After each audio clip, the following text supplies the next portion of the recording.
Now we're ready to go. All right, welcome. Let's see. We're going to cover an episode. I know I've covered this topic before. The chronology of the New Testament, or the chronology of Jesus' life. We have four gospel writers. We have Matthew, Mark, Luke, and John, and all four of them do not always agree on the chronology, meaning Jesus did this first, and then he did this, and then he did this, and then he did this. Sometimes one of the other gospel writers will not tell us part of the story, skip it all together. Maybe that's because they already know that one of the other gospel writers has covered that story, so they don't need to cover it again. Or maybe that story doesn't fit in with their arc of Jesus' story as they're trying to tell it. We have several incidents in the Bible of Jesus' life that are covered by all four gospel writers. For example, all of Holy Week is pretty well documented. In fact, Holy Week takes up the most ink in all of the Gospels, Matthew, Mark, Luke, and John.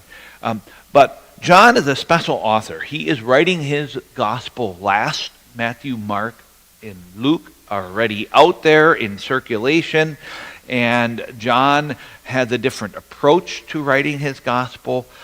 And when we studied the book of John a while ago, we talked about that different approach and how he likes that number 7, and he uses that number 7 several times. So, for example, John only tells us about 7 of Jesus' miracles. Jesus probably did between 35 and 40 miracles that we're told about in the Gospels, but John chose to only talk about 7 of them because that number 7 is special to him, and so he's using that as he tells his story. One of the ones that he chooses to tell us about is actually the miracle we're going to cover tonight, one that none of the other Gospel writers tell us about. Okay? The wedding at Cana is only recorded in the Gospel of John. And John, if you look up John chapter 2 and you get your Bible out. John chapter 2. So I'll give you another example. So Luke is the one who tells us about all the classic details of Jesus' birth on Christmas Eve. The shepherds were out in the field nearby keeping watch over their flocks at night. That all comes out of Luke. Mark doesn't include anything about Jesus' birth. Starts out actually with John the Baptist. John does talk about Jesus' birth, but in a very different way, right? The Word became flesh and made his dwelling among us. In the beginning was the Word, and the Word was God, and the Word was with God, and the Word was God, and he was with God in the beginning. So he does talk about Jesus becoming flesh in verse 14. He says, "The Word became flesh and made his dwelling among us." But nothing about the barnyard animals, nothing about no room in the inn, none of those details at all. No angel visits. That's all not a part of John's version of the story. And so it's interesting that John is the one who records this particular miracle. Now I'm going to read this miracle to you from John chapter 2, verse 1 we're going to start with. So that when you watch it, and we're not going to be able to watch all of it, we'll kind of skip around, but when you watch it, you'll be able to tell fairly quickly what parts are scriptural and which parts were added in by the people who wrote The Chosen. All right, so it starts out in chapter 2. He has just gotten done calling his disciples. And chapter 2, on the 3rd day, a wedding took place at Cana in Galilee. Jesus' mother was there, and Jesus and his disciples had also been invited to the wedding. When the wine was gone, Jesus' mother said to him, "They have no more wine." "Dear woman, why do you involve me?" Jesus replied. "My time has not yet come." His mother said to the servants, "Do whatever he tells you." Nearby stood 6 stone water jars, the kind used by the Jews for ceremonial washing, each holding from 20 to 30 gallons. Jesus said to the servants, "Fill the jars with water," so they filled them to the brim. Then he told them, "Now draw some out and take it to the master of the banquet." They did so, and the master of the banquet tasted the water that had been turned into wine. He did not realize where it had come from, though the servants who had drawn the water knew. Then he called the bridegroom aside and said, "Everyone brings out the choice wine first, and then the cheaper wine after the guests have had too much to drink. But you have saved the best till now." This, the first of his miraculous signs, Jesus performed in Cana of Galilee. He thus revealed his glory, and his disciples put their faith in him. Okay. John makes it very clear that Jesus turning water into wine in Cana is his first miracle. So why do you suppose the authors of the series The Chosen, the screenwriters, decided to not start out with that as the first miracle?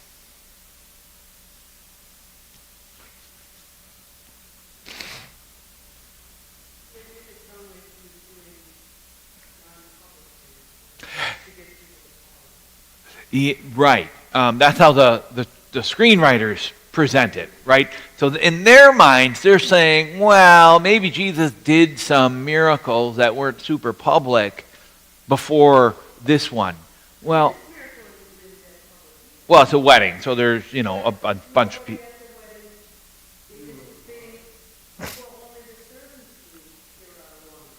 That is true. Right? Right. Yeah, only the servants and the disciples. Yeah. Mm-hmm. Mary knew. Yeah. But you're right, it's not a super public one. So, but what's the problem with the lot? I don't have a problem with the way they present The Chosen. Again, when we started this, we said it is not the Bible. Okay? It is not doing it in the same order. It is not trying to. It's adding things. It's subtracting things. It's moving and shuffling. Right, it does. That's my point. That's why I don't have a real problem with it, because each of the gospel writers did do that. Now, they are under inspiration. So God had them write the Bible the way he had them write the Bible. That was given to them directly from God.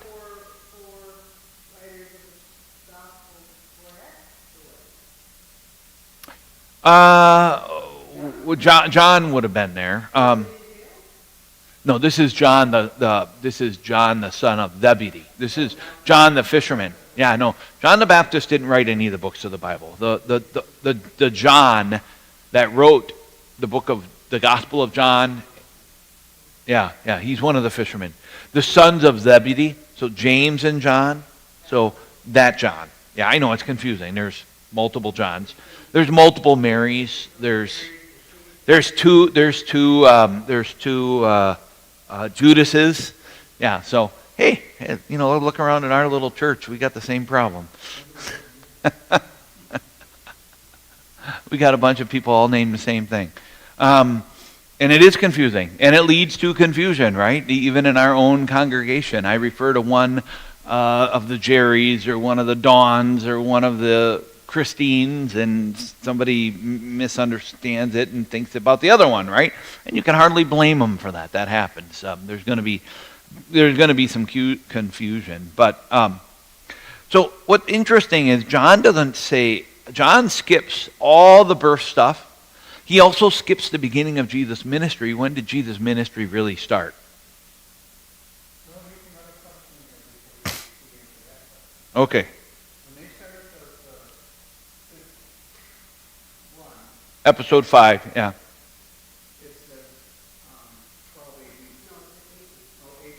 Mm-hmm. That's because, okay, I know where you're, okay. Finish your question. Yes. At age 12, yes. Okay. I'm glad you picked that up. That's AD means after the year of our Lord. Anno Domini, it's the Latin, means after the year of our Lord in Latin, translated. So here's the deal. No, they did. But whoever started the AD thing, okay, that is not scriptural, okay, that is not inspired. That is somebody else, and I'm sure I could look it up, who did it, right? Who started counting time from the birth of Jesus. They were not accurate. And they were probably about 3 years off. So Jesus was already born when they start the clock at 0. So that's how come there's a discrepancy with that. I'm glad you caught it. I mean, it's now, of course, we don't know exactly how wrong they are because we have a really good solid, I mean, there's enough information there to know when Jesus was born. Well, it is, but based on whenever they decided to start the clock, right? Well, was it really 8 when they thought he was in the... Jesus was 12 years old when he went to the temple. So if they would have gotten it right when they started the clock, that would have said 12 AD. Okay? But because, well, I think it's good to tell you that is not accurate. So whenever you see that number, you have to take it with a grain of salt.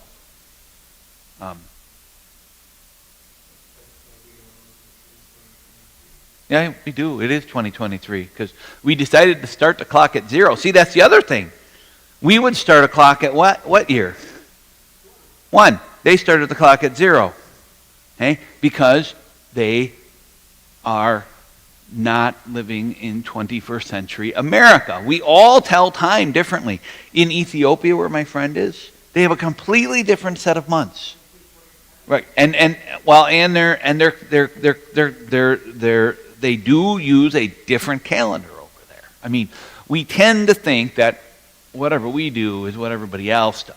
You know, we know for a fact that most of the world uses the metric system, and yet we think it's really weird when somebody uses the metric system. Well, we're in the minority there. They're normal. We're weird, right? When we say, well, you go to another country and you say they're driving on the wrong side of the road. Well, wrong according to who? Me, right? Wrong according to the way I drive on the road. We think that the way we drive on the road is right, and the way everyone else drives on the road is wrong.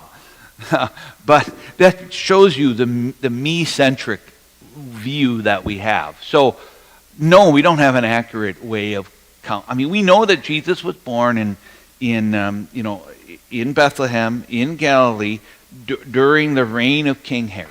So we can nail that down pretty good.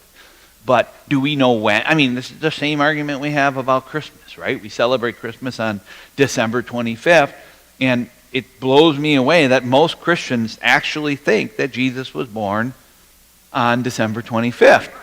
Right. We have no idea when Jesus was born. I mean, December 25th, there's 165 days in a year, so there's a 165 chances out of 1 that December 31st is correct. Okay? But all the other days could also be correct.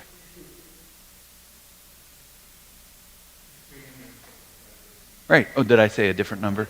Oh, I'm sorry. You know what I meant. I meant 365. You try and do this. Oh, yeah. This is not so easy.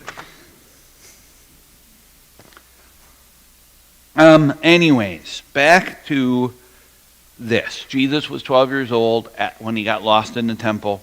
I like that scene. I think it's interesting they picked an actor that's getting a little peach fuzz on his upper lip. I found that really interesting because I just never thought about Jesus going through puberty. But he would have. So kind of interesting. Uh,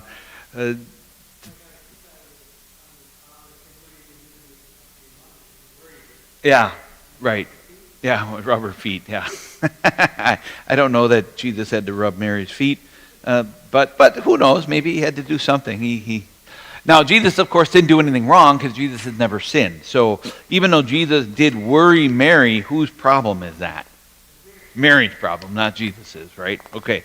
So we get that. Now we get to this wedding at Cana. Typical wedding in a Jewish house would be, well, arranged, right? So you didn't totally, again, here's this idea. Our Western way of thinking is not the way it is in the East.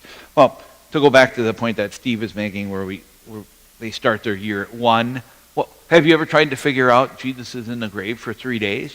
And you've counted it from an American point of view, and you said, I don't know. Friday night, Saturday, and by the time the sun was up, he's out of there. So how does that count as 3 days, right? Again, the Jewish way of counting and the American way of counting are two different things. So we have this story of this wedding. How long is your average wedding in Israel at the time of Jesus?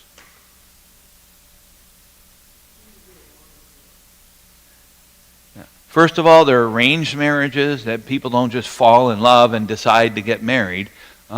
Dad says, "Well, you're going to get married to so and so," and then that is arranged. Okay.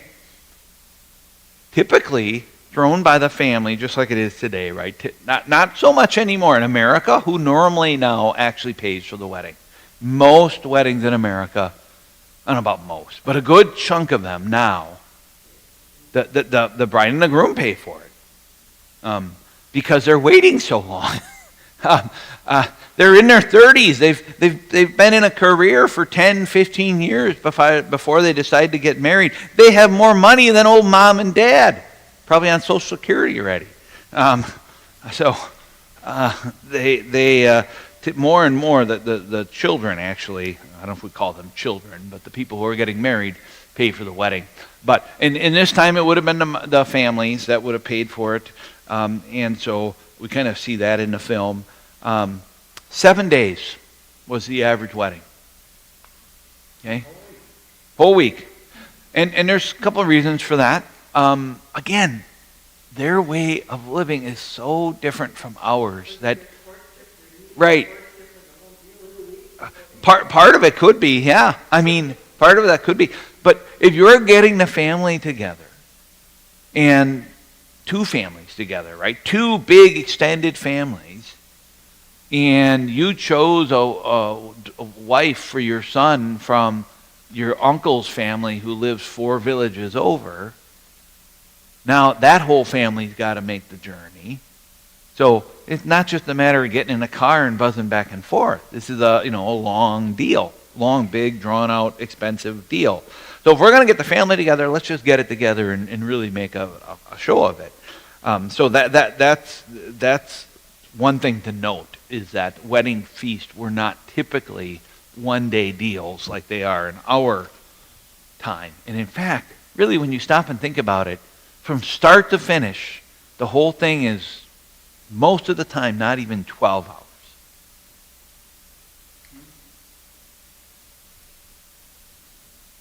And the amount of hoopla and expense that gets put into 12 hours is pretty insane. So you can kind of maybe appreciate the Jewish way of doing it. This is not, let's hurry up and throw this party, and then, because what happens at a wedding, especially if you're like the host? Well, the bride and the groom, how much time do they get to spend talking to their aunts and uncles and cousins? Almost none. Because it's 12 hours. So we spread this thing out. Now everyone gets to celebrate together and spend time with each other, right? We're too busy in America for that. Our view of time is different than it was. But anyways, any other thoughts on this episode before we get started? Yeah, Joseph seems to be out of the picture at this point. The last time we hear about Joseph in the Bible is when he's 12. So Joseph seems to be gone. Mary is there by herself. Not if she couldn't help it, right? Yeah. But since there was, well, maybe she brought one of her other kids along. Very possible. It doesn't show that in the movie, but the movie isn't reality. So, might have been some of Jesus' siblings that came along with. Jesus did have siblings, which is another thing that people don't think about. But the Bible does talk about it. All right. So, what I'm going to do is we're going to watch that opening scene, and then when the credits start, we're going to skip kind of to the end of the wedding.